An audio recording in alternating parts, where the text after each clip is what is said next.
Hello दोस्तों, स्वागत है आपका मेरी एक नई कहानी में। दोस्तों, मैं एक टैक्सी ड्राइवर था। रात के करीब 2 बजे मैं रेलवे स्टेशन के बाहर खड़ा था। तभी एक लड़की छोटा सा बैग लिए ठंड से कांपती हुई मेरे पास आई और बोली, भैया मुझे किसी होटल तक ले चलोगे?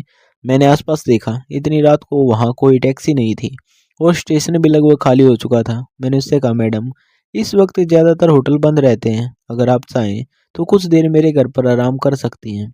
सुबह मैं आपको होटल छोड़ दूंगा। लड़की थोड़ी देर सोच में पड़ी, फिर उसने हाँ में सिर हिला दिया। हम टैक्सी में बैठकर निकल पड़े। रास्ता बिल्कुल शांत था, बाहर ठंडी हवा चल रही थी। वह लड़की काफी घबराई हुई लग रही थी। मैंने उससे पूछा, क्या आप पहली बार इस शहर में आई हो? उसने धीरे से कहा, हाँ, मेरा यहाँ कोई नहीं है। यह सुनकर मुझे भी अजीब लगा, लेकिन मैंने उसे भरोसा दिलाया कि चिंता मत करो, सुबह सब ठीक हो जाएगा। थोड़ी देर बाद हम मेरे घर के पास पहुंच गए। ये एक साधारण सा घर था, क्योंकि मेरे माता पिता उस समय रिश्तेदार की शादी में बाहर गए हुए थे। लड़की घर के अंदर आई और थकान से कुर्सी पर बैठ गई। मैंने उसे पानी दिया और कहा, आप यहीं आराम कर लीजिए, सुबह हम आपके लिए होटल ढूंढ लेंगे। उस वक्त मुझे नहीं पता था कि यही रात मेरी जिंदगी की सबसे बड़ी कहानी की शुरुआत बनने वाली है। अब मैं आपको अपने बारे में बताता हूँ। मेरा नाम अमित है। मेरी उम्र 30 साल हो चुकी है, लेकिन अभी तक मेरी शादी नहीं हुई थी। पढ़ाई के बाद मैंने काफ़ी साल नौकरी की कोशिश की, लेकिन कहीं भी ढंग की नौकरी नहीं मिली। आखिरकार मैंने लोन लेकर एक टैक्सी खरीदी और ड्राइवर बन गया। मेरे पापा अच्छी नौकरी करते थे और मेरी माँ स्कूल टीचर थी। वो चाहते थे कि मैं भी किसी अच्छे काम में लगूं, लेकिन मेरी किस्मत ने मुझे यहाँ ला खड़ा कर दिया। मेरी माँ अक्सर मुझे कहती थी, बेटा अब तू 30 साल का हो गया है, शादी कर ले। मैंने हंसकर टाल दिया, क्योंकि मुझे लगता था कि टैक्सी ड्राइवर से कौन लड़की शादी करेगी। तभी एक दिन माँ ने कहा, हमारे गांव में एक लड़की है, बहुत अच्छी। मैं उसकी माँ से बात कर रही हूँ। 2 दिन बाद माँ ने बताया कि लड़की वाले रिश्ते के लिए मान गए हैं और हमें लड़की देखने के लिए बुलाया गया। लेकिन मैंने माँ की बात को टाल दिया। मैंने कहा, मुझे किसी गांव के लड़के से शादी नहीं करनी, मैं तो शहर की किसी मॉडर्न लड़की से शादी करना चाहता हूँ। ये कहकर मैं अपनी मम्मी पापा को स्टेशन छोड़ने निकल पड़ा। वे दोनों 2 दिनों के लिए रिश्तेदार की शादी में जा रहे थे। स्टेशन पहुंचते समय रात के करीब 12 बज चुके थे। मैंने सोचा, घर पर कोई नहीं है, इसलिए स्टेशन पर ही रुक जाता हूँ। शायद कोई ट्रेन आए और कोई सवारी मिल जाए। रात में टैक्सी चलाने का फायदा यह होता है कि ट्रैफिक भी नहीं मिलता और किराया भी ज़्यादा मिल जाता था। इसी वजह से मैं अक्सर रात में ही काम करता था। वहीं बैठे बैठे कब मेरी आंख लगी मुझे पता ही नहीं चला। तभी एक लड़की की आवाज़ से मेरी नींद खुली। जब मैंने आंखें खोला तो देखा, आसपास कोई दूसरी टैक्सी नहीं थी। शायद कोई ट्रेन आई थी और सारे ड्राइवर सवारी लेकर चले गए थे। मैं अकेला ही वहाँ बैठा था। मैं उस लड़की की तरफ देखने लगा। उसने मुझसे पूछा, चलोगे क्या? मैंने सिर हिलाकर कहा, बताइए कहाँ चलना है। वह ठंड से काँप रही थी और बाहर बहुत सर्दी थी। वह टैक्सी के अंदर आकर बैठ गई। मैं उससे पूछता रहा कि आपको कहाँ जाना है। कुछ देर वह चुप रही, फिर बोली, मेरे पास जाने के लिए कोई जगह नहीं है। मैं पहली बार इस शहर में आई हूँ और मुझे भी पता नहीं है। यह सुनकर मैं हैरान रह गया। रात के 2 बज रही थी और इतनी रात में एक अकेली लड़की स्टेशन पर खड़ी थी। मैंने कहा, मैडम इतनी रात को यूं अकेले रहना ठीक नहीं होता, कोई तो जगह होगी जहां मैं आपको छोड़ सकता हूँ। वह थोड़ी देर चुप रही, फिर बोली, मुझे किसी होटल में ले चलो। उसकी बात सुनकर मैं टैक्सी आगे बढ़ाने लगा। वह लड़की बहुत घबराई हुई और परेशान लग रही थी। मैं उससे फिर पूछा, क्या आपका इस शहर में कोई भी नहीं है जहाँ मैं आपको छोड़ सकूं? थोड़ा सोचने के बाद उसने कहा, नहीं। मैंने कहा, फिर इस शहर में आप अकेली क्या कर रही हो? इस पर उसने चुप्पी साध ली। मैं भी खामोशी से ड्राइव करने लगा। सड़क बिल्कुल सुनसान थी।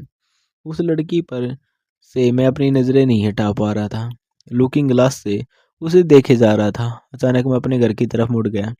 लड़की ने नोटिस नहीं किया। जब हम मेरे घर की गलियों में पहुंचे तो उसने पूछा, यहाँ होटल है क्या? मैंने कहा, नहीं, यहाँ होटल नहीं है, यह मेरा घर है। इतनी रात को होटल मिलना मुश्किल होगा, बाहर रुकना आपके लिए ठीक नहीं होगा। आप मेरे घर में कुछ घंटे आराम कर लीजिए, सुबह मैं आपको होटल छोड़ दूंगा। मेरी बात सुनकर वह सोच में पड़ गई। फिर बोली, ठीक है। शायद वह अपने आप को मेरे साथ सुरक्षित समझ रही थी। मैं उसे घर के अंदर ले आया, लेकिन जब उसने देखा कि घर में कोई नहीं है तो वह थोड़ा घबरा गई। वह आंगन में बैठ गई और बोली, मैं यहीं बैठी हूँ, आप आराम कर लीजिए। वह बहुत थकी हुई लग रही थी।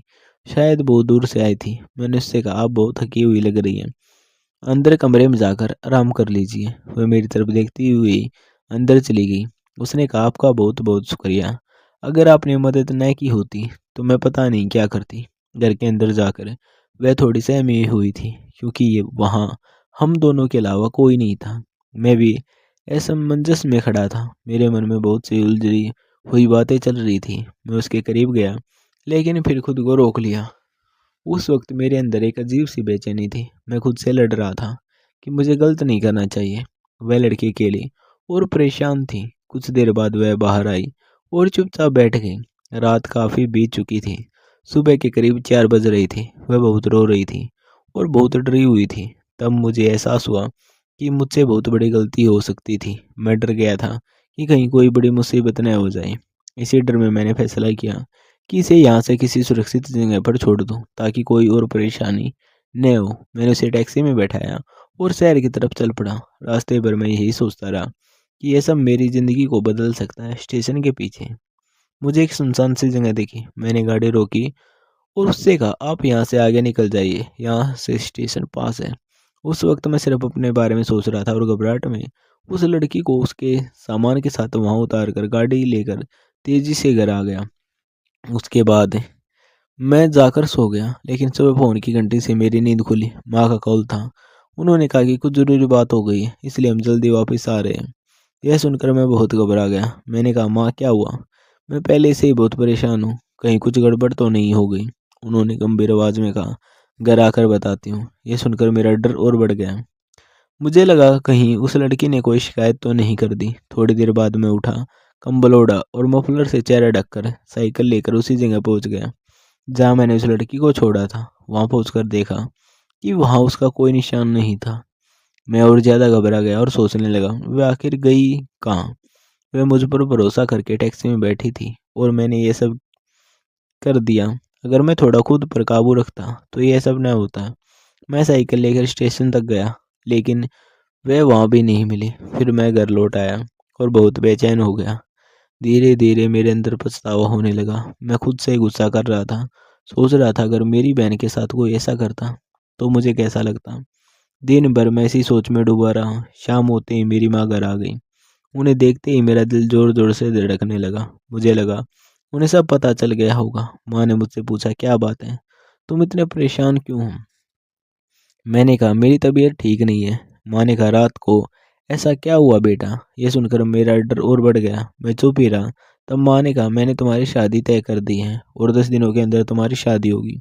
यह सुनते ही मेरे पैरों तले जमीन खिसक गई। मैंने कहा, माँ ये क्या कह रही हो? उन्होंने कहा, तुम्हारे लिए यही सही रहेगा।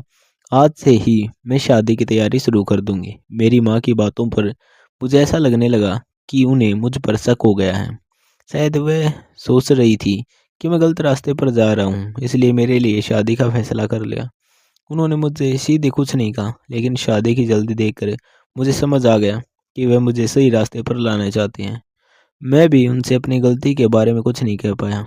जिस लड़की से मेरी शादी तय हुई थी, उसकी मैंने शक्ल तक नहीं देखी थी। बस इतना पता था कि उसका नाम उर्मिला है और वह मेरी माँ की जान पहचान में से है।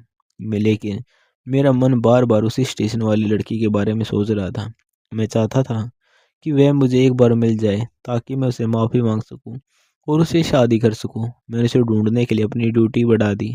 हर जगह उसी को तलाश करता रहा, लेकिन वह कहीं नहीं मिली। मुझे लगा शायद वह शहर छोड़कर चली गई। मैं ऊपर वाले से रोज़ यही दुआ करता था कि वह एक बार मुझे मिल जाए। इसी बीच शादी का दिन आ गया। हम बारात लेकर निकले। काफ़ी दूर का सफ़र था। बस से शादी की जगह पहुंचे। पंडित जी मंत्र पढ़ रहे थे। कन्यादान के बाद मैंने उसकी मांग में सिंदूर भरा। दुल्हन ने घूंघट कर रखा था और मैंने उसकी शक्ल भी नहीं देखी थी। मैं मन ही मन सोच रहा था कि यह गांव की लड़की है, क्या मैं इसे कभी प्यार कर पाऊंगा? मैं यही सोच रहा था। वैसे भी कहीं ना कहीं स्टेशन वाली लड़की को मैं अपना दिल दे चुका था। इस गांव की सीधी सादी लड़की को मैं अपनी पत्नी के रूप में स्वीकार नहीं कर पा रहा था। दुल्हन को लेकर हम घर आ चुके थे और मैं सुहागरात के कमरे में पहुंचा। मेरा दिल बहुत भारी था। मैं उसके पास गया। मेरी पत्नी दुल्हन बनकर बैठी थी। मैंने उससे कहा, देखो, मैं भी तुम्हें अपना दिल नहीं दे सकता। मैं एक बहुत बड़ा गलती कर चुका हूँ। मैंने एक लड़की के साथ बहुत गलत किया था। बाद में मुझे एहसास हुआ कि ये मेरी भूल थी। मैंने उसे बहुत ढूंढा था, उसके पैर पकड़कर माफ़ी मांगना चाहता था, उसे शादी करना चाहता था। लेकिन मेरी माँ ने मेरी गलती का अंदाज़ा हो गया था, इसलिए उन्होंने मेरी शादी तुमसे करवा दी। लेकिन मैं भी तुम्हें वो प्यार नहीं दे सकता, मुझे माफ़ कर देना। इतना कहकर मैं कमरे से बाहर जाने लगा। तभी उस लड़की ने मेरा हाथ पकड़ लिया। उसने कहा, आप जैसे भी हो, मुझे आप अच्छे लगते हो। इंसान से गलतियां हो जाती हैं। मैं दुआ करूंगी कि आपको वह लड़की मिल जाए और वह आपको माफ़ कर दें। इतना कहकर उसने अपना घूंघट हटा दिया। मैं उसकी तरफ देखना नहीं चाहता था, लेकिन उसके शब्दों ने मुझे रोक लिया। जैसे ही मैंने नज़र उठाई, मेरे पैरों तले जमीन निकल गई। मेरी पत्नी उर्मिला वही स्टेशन वाली लड़की थी। मैं बिल्कुल हैरान रह गया। उसने कहा, उस रात मैं आपसे मिलने ही आई थी। मैं ही वह गांव वाली लड़की हूँ जिसका रिश्ता आपने पहले ठुकरा दिया था। आपकी माँ चाहती थी कि मैं आपका दिल जीतूं, इसलिए उन्होंने मुझे उस रात बुलाया था। मुझे आपके पते पर जाना था, लेकिन आप मुझे टैक्सी में मिल गए। मुझे कभी अंदाज़ा नहीं था कि सब कुछ ऐसा हो जाएगा। अगले दिन मैंने अपनी आपकी माँ को सब कुछ बताया और उन्होंने हमारी शादी तय कर दी। मुझे नहीं पता था कि आप अंदर से इतना पछता रहे हैं। यह सुनकर मेरी आंखों से आंसू आ गए। मैंने उसके सामने हाथ जोड़ दिए। मैंने कहा, मैंने इस शहर की हर जगह तुम्हें ढूंढा था।